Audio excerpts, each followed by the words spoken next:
they do the same thing. IOC has now got, I wouldn't say perfected, and always, venues change and everything else, but an NOC assistant is an NOC assistant in China. Transport service, or transport desk, is the same in China. The logistics do the same thing in China. They have the same number of volunteers, the same manual, and so on and so forth. It's basically a cookie cutter. Of course, Winter Olympics are much smaller than the Summer Olympics. And another thing that I thought was really sort of interesting was to get to see behind the scenes. I got to go with the chef and showing and the other guys to a lot of receptions. That means sponsored receptions. That means typically Carlsberg is Carlsberg and Vestas are big sponsors. For me, that's super relevant to my work. So that was a lot of fun. But it was fun to see the politics of it all.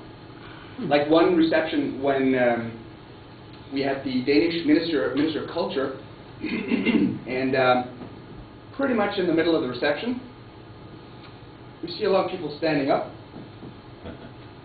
She's out of there. Like 7:30 or whatever. Okay, she has to leave. Them VIPs sometimes do that stuff, right? So nobody asked questions until the day after. It turns out she was going home to get fired. Not necessarily because the Danes did bad. That's my nephew, by the way, godson.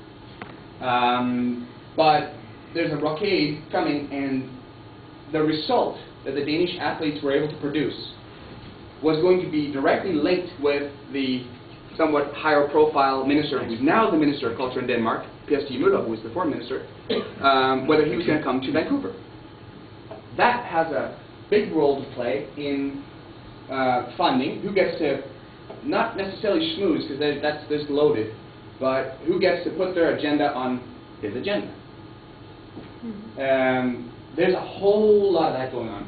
Not to anyone's surprise, I'm sure, but to see the politics working behind the scenes, hearing all the discussions between the elite organizations and the sort of broader representatives. DIF, you might know, Dansk Idrætsforbund, the width of the Danish athletes, and Team Denmark, which is basically elite, who get funding. It's all about funding. It's all about politics.